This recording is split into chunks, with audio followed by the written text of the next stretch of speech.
Baik, pemirsa indahnya Ramadan, di episode ini sengaja kami hadirkan khusus pertanyaan fikih seputar puasa atau fikih seputar Ramadan. Saya persilakan para jamaah yang di sini. Siapa yang mau nanya? Oke, saya ke ibu-ibu terlebih dahulu deh. Mana nih ibu-ibu yang sudah siap dengan mic-nya? Silakan, boleh berdiri? Oke, iya, silakan. Iya, silakan ibu. Iya, langsung aja mic-nya. Terima kasih. Bismillahirrahmanirrahim. Assalamualaikum warahmatullahi wabarakatuh. Waalaikumsalam warahmatullahi wabarakatuh. Perkenalkan, saya Ibu Siti dari Sunterjaya, Jakarta Utara. Di sini kami menanyakan masalah fikih untuk keluarga baru barangkali ya, pengantin baru. Kemungkinan kan banyak kejadian.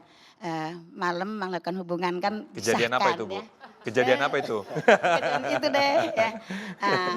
Katakanlah kelupaan Ustadz, belum mandi tapi bangun-bangun sudah waktu imsak dan waktu subuh. Bagaimana dengan puasanya? Apa batal, apa lanjut, terus niatnya bagaimana? Terima kasih. Baik, terima kasih. Yai Haris, monggo dijawab. Ini banyak kejadian-kejadian.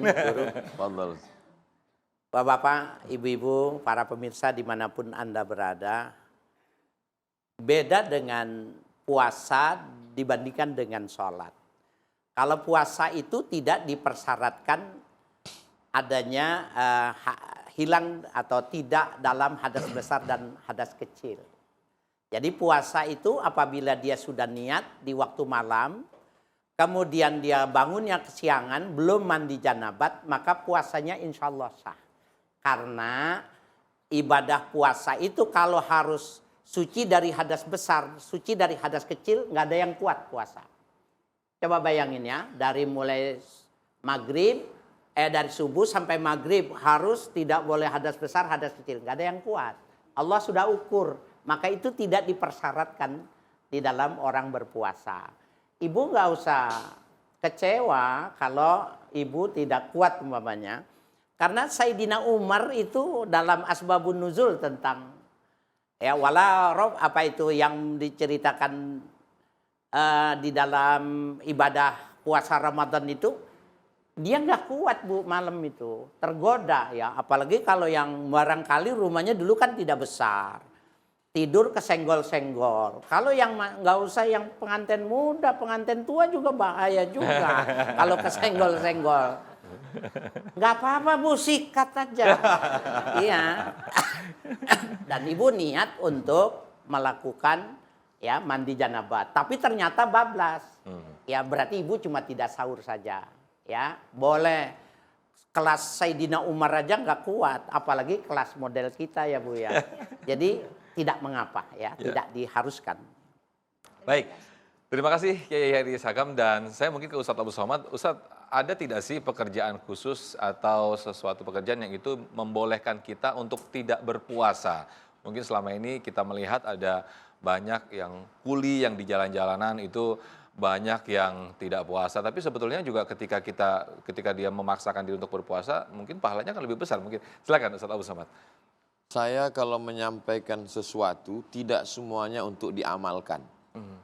Jadi kalau saya menjawab ada 3 mazhab, saya sebutkan 3-tiganya, itu sekedar pengetahuan saja. Yang diamalkan itu tetap yang mazhab Syafi'i. Tujuannya supaya jamaah tahu dan tidak menyalahkan yang berbeda. Itu saja. Jadi tentang masalah ada pekerjaan berat yang membuat orang boleh tidak puasa, itu fatwanya dari mufti Mesir namanya Syekh Muhammad Abduh, meninggal tahun 1905. Kata dia pekerja berat, tambang batu bara, maka berat siang Ramadan musim panas, maka dia boleh tidak puasa diganti. Tapi itu tidak saya ceramahkan. Karena kalau begitu nanti saudara kita supir angkot nggak puasa semua. Maka saya juga tidak ingin memberatkan umat. Maka selalu saya ajak solusinya apa? Bayar zakat seminggu sebelum Ramadan. Saya sendiri termasuk mengamalkan bayar zakat menjelang Ramadan dari dulu. Gunanya untuk apa? Supaya saudara-saudara kita yang kerjanya berat, dia bisa agak istirahat dikit di bulan Ramadan. Dan bagi saudara kita yang pekerjaannya berat, insya Allah di Indonesia Kita dinginnya nggak terlalu dingin, panasnya juga nggak terlalu panas. Negeri yang paling indah itu negeri kita. Orang yang tahu itu yang belajar di Eropa, yang belajar di Arab, dia tahu benar indahnya negeri kita, maka tidak terlalu berat. Panasnya juga nggak sampai 40-50 derajat. Jadi mudah-mudahan saudara kita yang bekerja, bangunan, bagi yang punya kelebihan harta, bayarlah zakat supaya saudara kita juga bisa berpuasa. Dan bagi yang bekerja berat, insya Allah tetap makan yang bergizi, vitamin seperti makan sahur kami ini. Masya Allah. Insya Allah kuat puasa, jangan batalkan puasa. Kalau kita berpikir, nanti kan ada. Insya Allah Ramadan tahun depan masih ada. Tapi kita belum tentu ada. Ketemu, iya. Maka anggap ini Ramadan terakhir. Nabi selalu berpesan, sallu sholat al-muwaddi'. Kalau kamu sholat, sholatlah seakan-akan itu sholat terakhir. Maka jadikan seakan-akan ini Ramadan terakhir. Saya selalu berpikir tidur malam, inilah malam saya terakhir. Kalau saya hidup besok pagi berarti hadiah dari Allah. Kalau saya tausiah, inilah tausiah terakhir sehingga saya sampaikan, mudah-mudahan menjadi amal jariah. Amin. Kalau masih ada diaminkan tausiah terakhir. Kalau masih ada kesempatan, berarti hadiah dari Allah SWT. Demikian Ustaz Sofyan. Wah, ibu-ibu nih gimana nih bapak-bapak nih. Maksudnya semoga bermanfaat apa yang diberikan ceramah oleh UAS. Masalah. Berikutnya saya ke jamaah yang sudah siap, silakan. Oke. Assalamualaikum warahmatullahi wabarakatuh. Waalaikumsalam. Izin bertanya Ustadz, bagaimana status orang yang dawa musafar, apakah boleh melaksanakan rukhsah dengan mengqadha di lain hari atau bagaimana? Terima kasih. Baik. Silakan ya Haris Hakam. Dawam safar. Dawam safar. Subhanallah. Harus diluruskan dulu ya. Barangkali begini, kalau dia safarnya itu memang kan ada klasifikasi, ada safar wajib, safar sunnah, safar mudah, dan safar yang haram. Maka tentunya jawabannya tergantung dari kelompok yang mana. Taruhlah yang mubah, safar yang mubah.